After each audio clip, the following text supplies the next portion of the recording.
you can kind of understand it because of how they were destroyed by Longzhu. The third fastest game in World's history, the Dancing Rift Herald at the end of an 0-3 week, but now they've had a week to reset and we'll see what they can do. But because of that first result, again, it does not have to be instantly come back, defeat the LCK champions. To me, honestly, it's about understanding how Longzhu beat them last time out, responding to that into the draft, not showing any signs of the Fnatic that we saw on the final match day, making the adaptations around the draft, to me, is the big start for Fnatic. Let's see what they can do right now. They're doing the prime standard. You ban away Kalista first round red side, as everyone so wants to do. 26 out of 26 red side. Yeah. And I think there's only been one time the Grid Squad has not been first banned. Why is no one talking about the Kalista meta? Yeah, well, because she's not getting played at all. Every game, red side. Yeah, it's like people realize that laning dominant bot laners tend to win lane against Kog'Maw. I'm getting off the topic of it here, but yeah, Janna off the table as well. Fnatic hoping they can get Rakan for Jesiz. He loves to play the playmakers. I'm sure he'd want that for himself. One final ban per side now. See what slips through, because there are some power picks still available. Jungle Pool was very targeted in our first game. Longzhu's final ban, actually, interestingly, a Gnar ban as the final ban.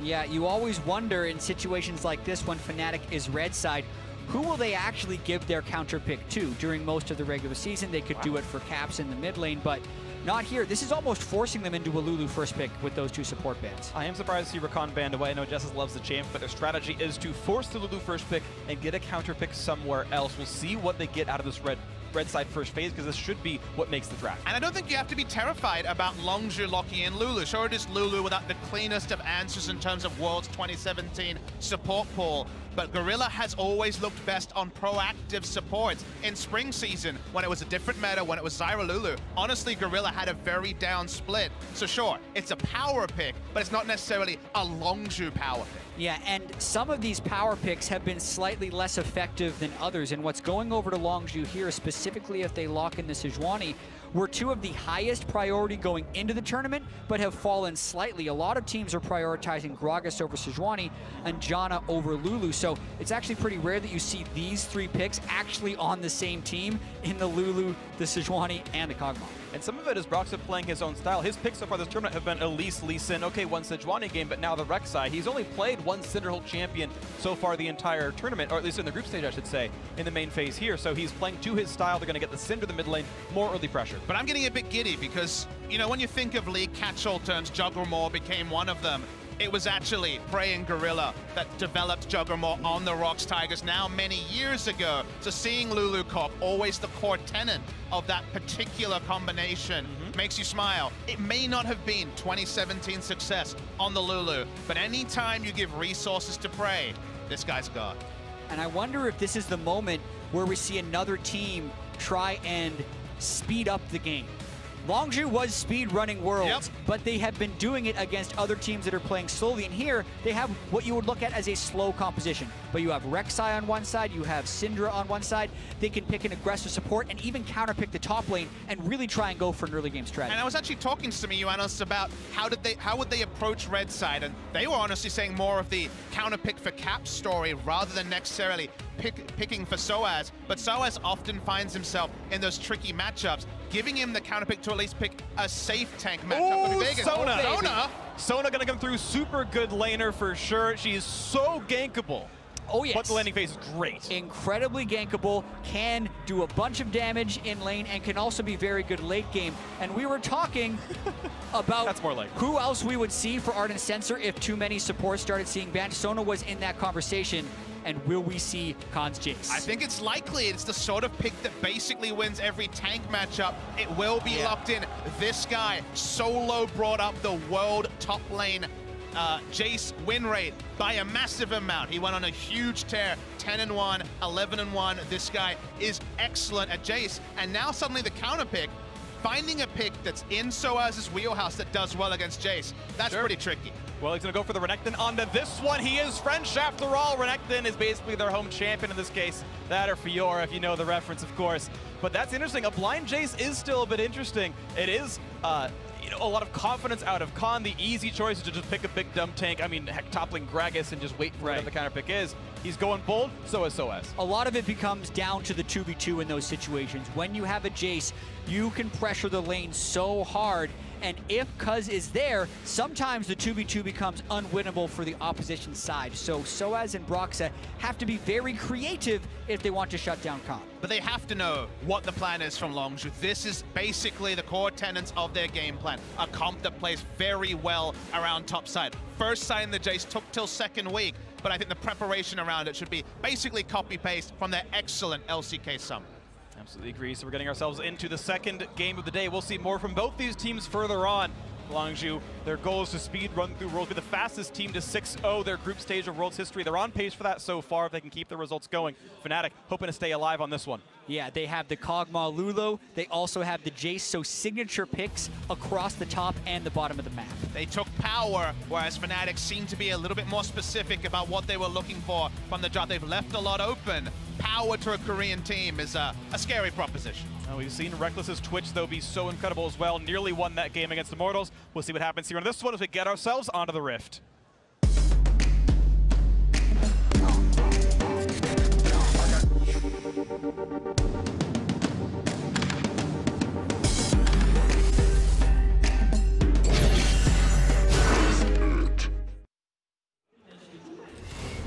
Welcome back to Summoner's Rift, ladies and gentlemen. Game 2 of the day between South Korea's Longzhu Gaming and the European LCS's Fnatic. It's a battle for spots in the quarterfinals. That is the point of the group stage here, making it into the top 8. Neither of these teams have yet secured their bastions, despite having opposite records so far at 3-0 and 0-3. See what comes into this one. Exactly, polar opposites during week 1. The fastest game we have seen of Worlds 2017 was the last time Longzhu and Fnatic played against each other. 20 minutes, 52 seconds, the third fastest game in Worlds history. And you have to think for these 5 players of Fnatic, it's etched in their mind, burned in their mind even with the dancing Rift Herald and not even 21 minutes on the clock. But this has kind of become the storyline of World. Longzhu do Worlds quick. Longzhu right now started at 30 minutes, 30 minutes for the first game, but it's getting shorter, Jatton. I don't know how much shorter it can get. That's a worrying thing to think about. Yeah, not much. And you've also had a week to reset. So here you have to see whether the Fnatic implosion that it seemed like we were witnessing on Twitter had a huge lasting effect, or whether they've been able to refocus their strategy. When I look at the draft, it does feel refocused to me. They have a lot of CC, they have lanes they can play around, and they even have a late game strategy with Sona healing up the Jayce poke, but they have to be able to execute in the early game and hold on. And that's why I'm excited to get more data on what does some of these other supports look like in bot lane that can use Ardent Sensor. Sona and Soraka, for example, are ones that we were thinking about. Sona very, very strong in lane harassing, but the gank ability, that's going to be a problem. Speaking of strong in lane, Caps took 2 of the small Raptors from the initial leash. He will get level 2 on the first wave and be able to fight BDD. Yeah, 2 small Raptors is the max amount you can give over as a jungler while still hitting level 4 off a 5 camp clear. So you don't necessarily hit the level 2 immediately, but you still can get there. My eyes are on Cuzz a lot in this early game because traditionally play around the Jayce, play around the top side. Where he goes first will be very interesting. You want to be there to take down Jesiz, who will get very low, will be trying to harass, will be likely to overextend, but also snowballing tops, whether it's a fast gank top into a bot lane focus, or whether he's going to shift between those 2 lanes. There's a lot of options for Cuzz, and we usually don't have the microscope on his individual decision-making, because there's a lot of strong voices on Longzhu. And listen, the Broxah jungle path is not pathing towards topside, but the Cuzz is. It was a very standard red to blue to Grom Sejuani gank, but the ward has spotted him out. They at least see him coming mid. Caps is looking for a counter gank. 2 stun to BDD, the flash knock-up is there. Do they have the damage up? But he's down. Summoners already. One more shot will do him in, and first blood comes through to Broxah. Trade kill, of course, coming across now, and Caps has to run away from Cuzz. Red buff is on, though. He can kill him. Yeah, he's got cleanse, but no flash, so we can get away from the stun. He's going to have to burn that here. Gets away. Make sure he cleanses before the explosion happens. Also, BDD's first death of Worlds. There is a question of would he die in group stage. Fnatic ganks him early. And that means only Ming is deathless. Will be playing later in the week, but only a few minutes. The first game of week 2. BDD falls down for the first time. Both sides were baiting, but there was an information advantage to Fnatic. When you watch the replay, it's actually off your screen, but in the minimap you can see that Sejuani is seen pathing into mid lane, and that's why huge advantage to Fnatic. Yeah, and potentially over-eager from the side of Broxah. Doesn't even tunnel in before the flash, so then he didn't have any flash when Cuzz did arrive. Since he did have the vision advantage, they never really waited for a counter gank. They just went for the quick gank on a BDD. It did get them first blood, but it did trade a kill back. See what this looks like now as we're seeing Khan play aggressively, push sOAZ around the map. He's got a 3-farm lead right now. Not a ton of turret damage, but he will at least deny some of the gold here from this Renekton. Check in more as time goes on. You're seeing, yeah, the gold only 90 apart. That'll grow in the future. And up 200 gold. And a lot of people see the top side matchup and remember Sejuani getting slammed by Khan in the finals of the LCK. Remember that was with vertical jungling and a lot of support around top side to allow the denial. Khan doesn't have vision of the enemy red side jungle. It is a Rek'Sai, can be a reliable ganker. So for now, Khan can't play quite as aggressively, deny as many CS he might want to, because the vision is not in place for him to repeat that game plan. Not easy, but Cuzz going to go back to this side of the map. Broxah with a control ward, hoping to take over the river as well. Cuzz does the exact same thing and says, I see some vision over here. And Broxah going to juke away, but control ward control goes to Cuzz and the rest of Longzhu here. sOAZ again shoved out of the lane, and with them kind of having that spat in the jungle, he knows he's safe to do so. And this is what Khan does to people on Jayce. He completely bullies them in and forces you to respond, and Broxah has not been able to help sOAZ, and at this point, it's too late. There's a huge minion wave with the turret, and any type of all-in would be matched by Cuzz in a 2v2. This is what Longzhu does. Sejuani can take the turret, but Khan has no mana. He's got to respect what this could be. Broxah waiting in the wings. He knows they're both under the turret. sOAZ feels safe, and with this amount of rage, he can heal up under the turret, no problem. He'll get some of the farm. Stays alive. And it's not a dead sOAZ, but now he's finally getting access to CS and sharing experience with his jungler. It's a short. It's not a kill, but still plenty of damage on a Rekkles. He's got to be a bit careful. The health bar is running low on this. The chase is on. Out of mana, out of range, but that was a decent trade, and it's going to be the first recall out of Fnatic. If you have some money, they'll be able to afford decent items. Yeah, that lane is splitting so far from a farm perspective, but Fnatic forced into a recall here, so a little bit of that pressure will seed over to Longzhu. That means for him, 1,400 gold recall it was for Rekkles and Co. So he's going to have Zeal, his first item. It's pretty standard to rush Hurricane at the very beginning. Does mean he floats some gold on the recall, though. Does feel like the early phase of the game is going to be a lot of this. Jungler face-offs on the top side, so at least Broxah is playing at least lip service to providing coverage for the top side. Having vision on the enemy jungler is like having a ward around whichever camp he is on, because you know he's there. To me, I'm always interested to see when the transition comes to the first gank on bot side, because vision priority isn't part of the metagame. Sightstone timings are much later. Actually getting cemented vision on the bot side is difficult, and we already said you could choose if you were Cuzz, top side or bot side focus. Expect Sona to be very much overextending, and it's a potential kill for whichever side visits bot lane first. And I look at Prey, that is an incredibly early upgrade on Relic Shield. So he has faster sharings on the Targon's Brace, and when he completes the support quest, which will be another 300 gold, he will be getting that shield from the item. So very defensive play there by Longzhu's bot. Summoning Hill for move speed. BDD wanted to dodge away from the stuns. He's got Cuzz around him nearly as well, and that's still a Summoning Hill down for Broxah, looking for the gank. Right now, this Rek'Sai is down a level 6v5. Cuzz has ulti access, but Captain's Cleanse out. There's no target there. A bit more flexibility with build path when you are on Ryze and you're not looking for a Rod of Ages timing. If you see a Negatron cloak, probably going to be going away from the Rod of Ages as the first purchase, so at least has the ability to deal with some of the all-ins from Caps. Yeah, he's doing the Abyssal Masquerade. And what I find interesting is Powelter had gone for Rod of Ages in the same matchup. Now the ulti going to come across. They're going to land it onto Sona. So's going to land a little bit of damage on Rekkles, but he's going to try to get away with the camouflage. The slow still landing. He's trying to wait on the flash. He finally does so at the very end. Prey, one more auto won't be enough to kill. Out they go, but a solid trade, and gank means some damage. Yeah, based on the power of those slows, I would have expected Rekkles to flash much earlier, but he thought he'd be able to hold on to it. Ends up costing him both. It was interesting to see the choice there from Cuzz. Both members of the bot lane, Rekkles and Jesiz, were possible targets. He kind of split his damage, but he hit the CC. Getting both summoners out of Rekkles is a very high value, because now, if you're Sona, you're probably going to have to play under turret, not be able to overextend to harass trade like Sona wants to, because your AD carry doesn't have summoners. You see the two coming in. They want to fight Cuzz here. This one's got that shield at the very beginning. Now they're going to knock that one down. The first damage could be there. Trunking away and going to stay alive. And here comes Khan. He wants the kill, but I'm not going to come through for Broxah. Ulti to buy some time. He's still brought the wrong side. Yeah, a flash makes through. He has no way out now. sOAZ flashes, but they're already out of range. Khan gets away with it. plus 1 kill to Longzhu. Yeah, Khan well ahead of that play on the roam, even though Broxah was in fog. Jesiz had his flash, but not for long. A straight up 2-on-2 kill. Of course, the gank burned the summoners, but now the repeat fight is there. That was actually a big mistake from Fnatic's bot lane. They didn't respect the level 6 being hit by Gorilla. It meant that Prey could go wild running in because they would have had the health advantage. So 2v2. Unfortunately, that kind of piles onto what is suddenly a bit of a Longzhu advantage. Yeah, if you're wondering about mentality and tilt as well, those are the killers in these games where you're using your flashes and still falling down. This is a play Fnatic was trying to set up. They have the tremor sense for Cuzz and BDD, but they don't track the Jayce until it's too late. The fight has already started.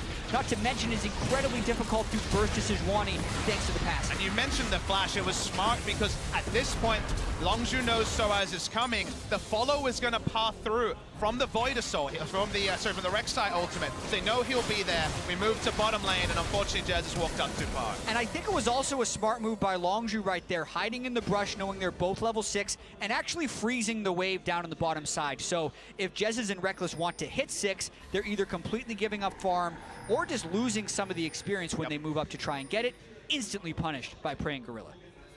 And the no assist credit goes to Cuzz. He does kind of get that advantage for his team again. The summoners being down, a really big deal. First item's already done. Gorilla, sub 10-minute Ardent Sensor, and he's got a long-range marksman to kind of apply that damage with. This is a very strong 2-on-2 right now for Longzhu. And the power spike when it comes to trading is going to be hellish for Rekkles and Jez to deal with.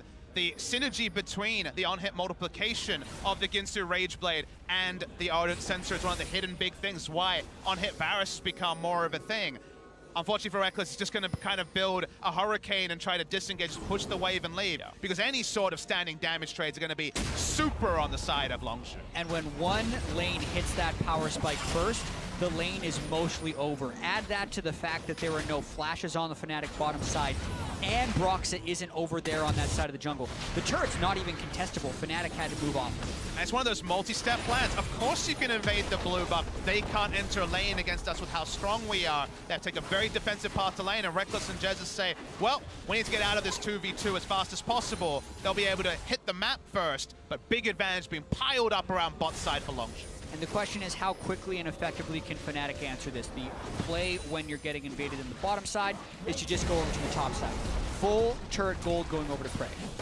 650 to him. That's going to feel pretty good on this. We'll see what comes next as Syndra going to take a fair bit of damage. Nice little knockback there. And this turret could go down with one more wave of this kind of pressure, but keep in mind Lulu and Sejuani both joining the fray. And Khan's highlight reel has only grown at outplays with Jayce under turrets when multiple members head up top. His first thought was to pull back. He now has the support of his laners. They're not even going to get that standing gold and getting that top lane out of turret. He's going to stay alive for now. It's going to be the wave caught by the bot lane, the duo of Fnatic down to that lane over there by tier 2. Recall comes through for Prey. Not quite enough for the rage play, but he's close to that completion soon. No Drake's picked up yet, but a 2,500 gold lead means Longzhu in heavy control right now. And now, it's all on Fnatic resetting. They realize now they're behind. The game is not over by any means, but this is the part where we can really query, where did Fnatic go? The first game on stage after last week, they've fallen behind. They're starting to feel, of course, at least a modicum of reality and negativity about where they are. This is really where their character can be accurately judged. And I think any gank is acceptable in the fact that all 5 flashes for Longzhu are on cooldown, and there's even still a flash for Cap. So they can go for a play, but they have to commit for it, and the problem is their lanes are not actually in great spots right now. So if Broxah is thinking about pathing bottom lane, they're going to lose the turret top.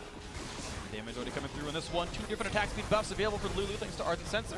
Trade for bot lane. I do like Fnatic's plan, which right now is to send the duo lane around and basically play around Jayce. When you have someone who on their own will crush lane in a 1v1, don't make it a 1v1, 1v2, 1v3. The price you pay is there are more objectives on the top side that are being focused. The Rift Herald has already been started. There still is a Mountain Drake, but for now, Fnatic are very much second when it comes to actually picking up those big map objectives. Right. Theoretically, it's tradable, but right now it's not happening. Yeah, and Prey, thanks to turret gold and the 1 assist, is 1,100 gold ahead of Rekkles. They gave him solo turret on first turret. They gave him solo turret top, compared to Fnatic, who just got 1 turret, and it was shared between the Sona and the Twitch. Play now. Khan does have his summoners, though. No real threat on the Jayce here, but the bot lane turret still being focused a little bit couple hundred health off. A gold lead with Rage Blade, 3-15 minutes, means that you have that item early. You don't have that annoying time when you're sitting on a blasting one as an AD carry and hoping to get the actual combination. So that's why Longzhu were giving the solo gold, because they wanted the Rage Blade to actually be completed. And now Rage Blade on sensor, that's pain. That's a lot of pain. And he's going towards the next item as well. You expect to be Hurricane, but Double Dagger could be a lot of different options here for Prey. See what it is. Rekkles, of course, on the hunt. Champion he's done so well with before. He's been one of the biggest split pushes for Fnatic. Before it was Kennen. The Twitch, I think, works really, really well in that style as well. With a Hurricane early, his wave clears rate. Like, this is a spot where Rekkles definitely can take over. If he can get some gold, get some items from his inventory, it's going to need quite a bit from Fnatic if they want to win this thing. Yeah, he'd have to get an incredibly good open to a fight, and there's already a decent amount of bruiser-style tankiness that Longzhu has been able to pick up right here. Ninja Tabi and a couple of people. The Abyssal Mask Ryze for a little bit of extra durability, both magic resist but also health. We mentioned that on the bot side of the map was an objective Fnatic could take slower. Unfortunately, for lane tempo, they didn't feel they could stay long enough to actually take the Mountain Drake. It adds to Longzhu's advantage. The Rift Herald very aggressively summoned in mid lane. We can't see the turret HP, but I imagine starting at least, actually was actually really the only first burst of damage. I mean, typically Caps is going to have lane priority in this one. Syndra versus Ryze is going to have the push. Ooh, Rekkles wants to go in on a BDD. He's got Sona behind him. Speaking of Sona, I want to point out she's on a tier right now, Jesiz. This is actually a very common build if you're watching like Challenger Sona's solo queue. The mana pool really nice to spam those spells. Exactly, especially when you're dealing with poke, it makes you even more squishy. It's a very high risk strategy to use. You don't think it would transfer over to competitive, but I do actually think if you were going to play Sona, it is objectively the right build because you need the mana. I absolutely agree on this one. We'll see what comes through as sOAZ is stuck in a bit of a 1v2. The Syndra, Sejuani over the wall. I think it's also a reality that boots can be delayed pretty significantly on Sona. Her big play is, of course, the flash, right, for flash ult. But otherwise, she's so far in the back line, she's not poking for priority targets with the Q lock-on in a team fight. She's defensive. She doesn't get punished not having boots like other supports. You actually just don't build boots on a lot of Sona builds because by the time you get into the late game, your E is making you fast enough that you're basically movement speed parity with the rest of your team. This is the Juggernaut work, by the way. Double buffs onto the Kog'Maw, the W and the E from Lulu, and he gets to walk in and frontline and do everything by himself, and you're seeing the glimpses of that right here. Prey can frontline on the Kog'Maw as long as he's watching for the CC, as long as he can get away from Syndra, get away from Sona. Right now, no cleanses, Chain Stun can kill him. And I'd like to call you, Jat, and be like, okay, but what about flash cooldown reduction for the Sona? But the reality is that with how much gold income you get as a support now in this meta, we've been able to track, and supports get about 20% more gold. You need to fill up those items with other things, as well, Cuzz is going to try and disengage, I guess. Trying to save the chirp by himself. Minions, but this should still fall. Get more auto attacks. The ulti coming across a two-man hit to be a disengage. The number of autos took a little bit too long, so Fnatic burn their first crescendo to get away safely and knock down mid-turret. Yeah, and we'll get back to support items in a moment, but that was just a very proactive play by Fnatic. Grouping with the Ardent Sensor Sona. Very strong play to make. A lot of sustained healing thanks to the tier. Push down that turret very quickly. And it's a good read of what's happening in the game because, of course, Ryze and Jayce are both from side lane. Look at that. And if Sona had not delivered a ton of heals and the summoner heal at the very end as well, that would have been dead cat for a flash down. So Jayce and Ryze spend most of this mid-game in side lane. So grouping mid lane was a proactive strategy they could make. Very good to see on the side of Fnatic because, again, we just don't want them to roll over. That game plan is only 3 minutes and 50 seconds, the game time. The last time these two teams met just a few days ago, it seems like this one's going to go longer. No, this is going to be definitely a more than 20-minute game here on this one. Prey and the rest of the company going to look to do what they can. I do want to point out something else that I actually really love. Stormraider Surge, I think, is the best keystone on Kog'Maw, provided you can survive your laning phase. And it means that when you get like 4 auto attacks, you gain the giant burst of movement speed.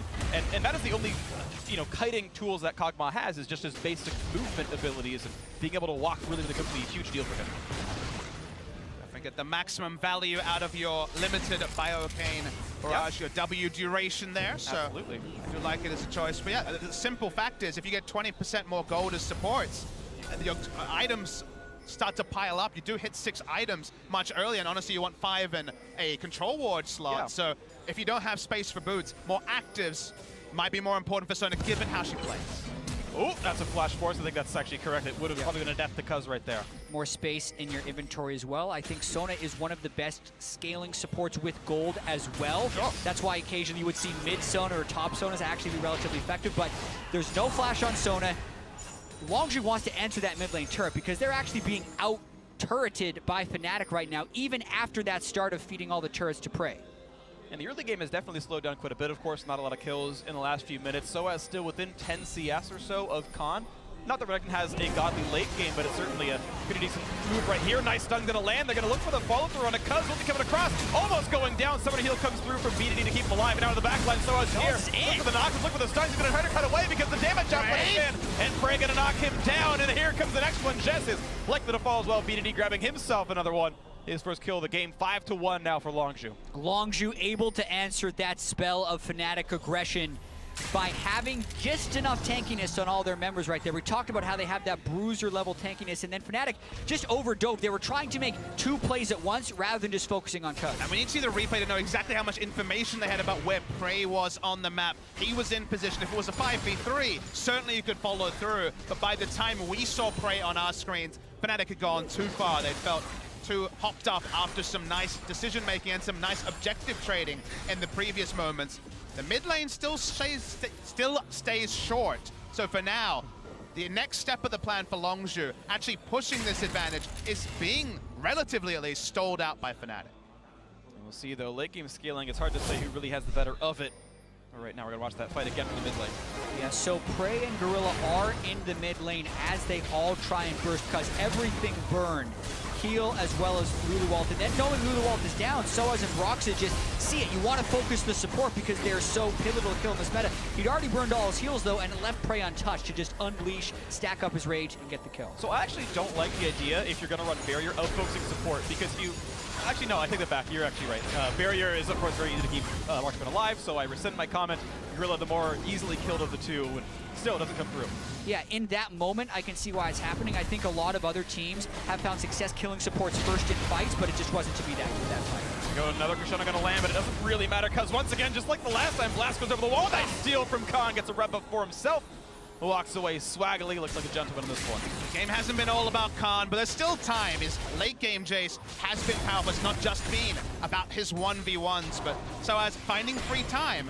He'd be competitive, 20 CS down against a Jayce, nothing to really hold your nose up against. Yeah, I think sOAZ has done very well in the laning phase against Khan, considering the situation he was put in.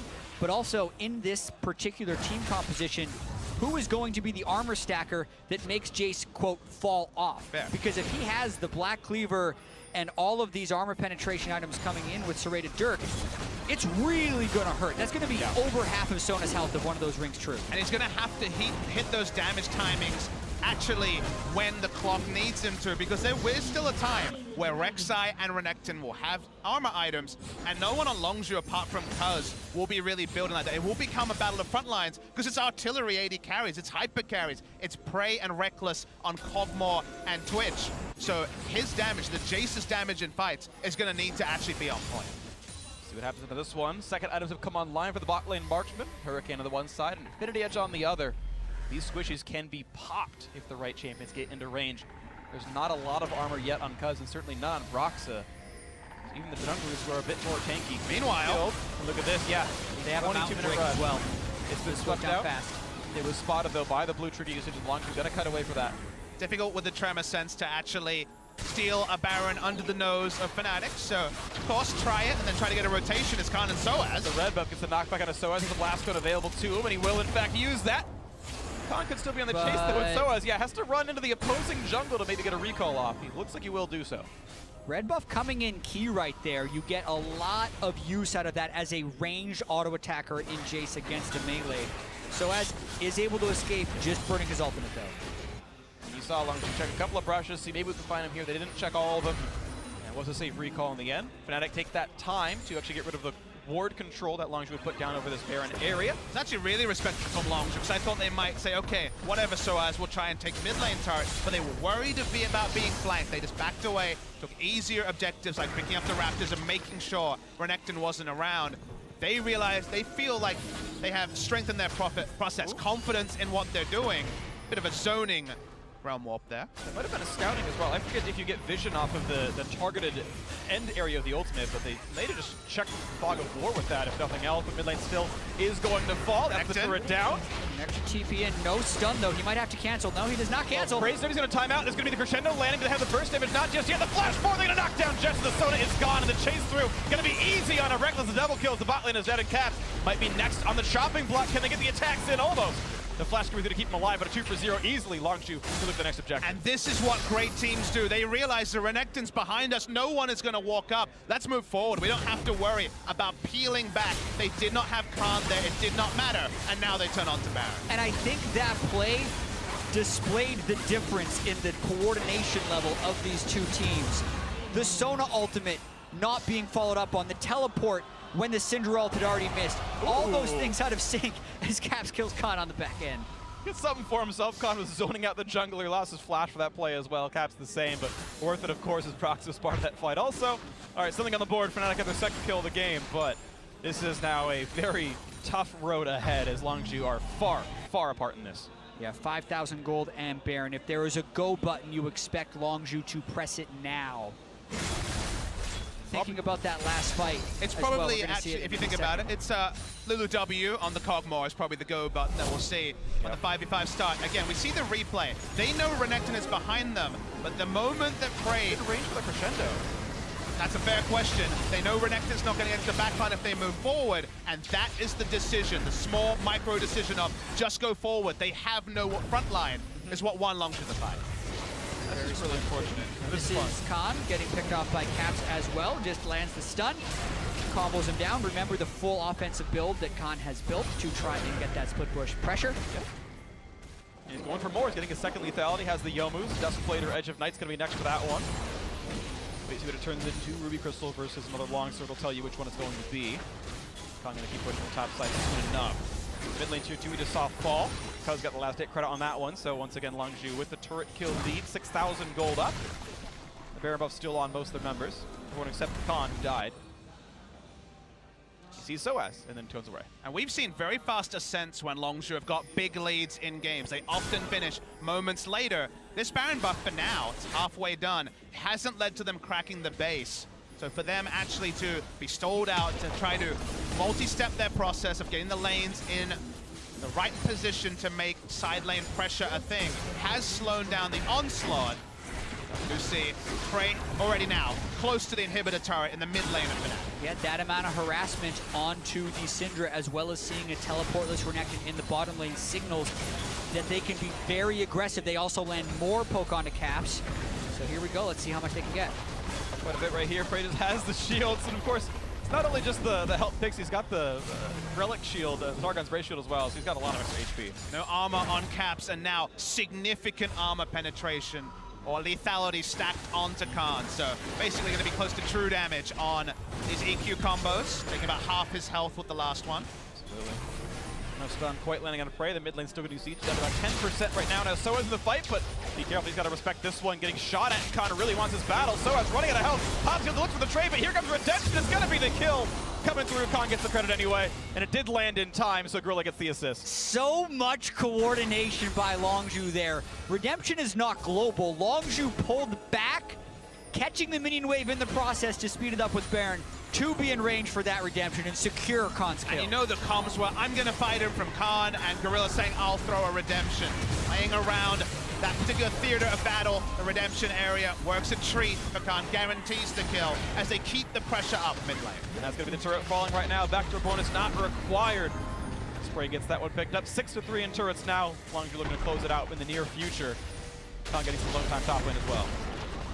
Yeah, the Baron buff is just wearing off now, but they have cracked the base open and gotten down all the auxiliary turrets on the outside. Mission accomplished so far for Longzhu, and you're in again a situation with Jesiz Flash about to be up. Will they try and go Prey? Oh, good flash. Gets away from the crescendo, and a big stun coming to the front line as well. Rekkles a bit in danger. Here comes the knockup. They want that fight. They get Prey. That's the most important kill. Now in the 5v4, is there more to be had? sOAZ forced back. Not quite the kill for Broxah with the flash forward. Rekkles gets another one. This time it works out for him. Instead of being a betrayal, 4v3 in this one. Fnatic 4 now have to kite back. Rekkles and Co have to wait this out and give away the inhibitor. Prey had the smooth moves in the front line, but did not have the rest of his team there. Notice, however, they may trade down in kills. They do cement the mid lane inhibitor. Certainly wasn't the level of clean we're used to with Longzhu, but you saw the side flash from Prey and you wondered what could be. Yeah, he flashed away from the Sona ultimate, but staying in means he's still in burst range. And that fight, even though Longzhu did take the inhibitor, does kind of show that Fnatic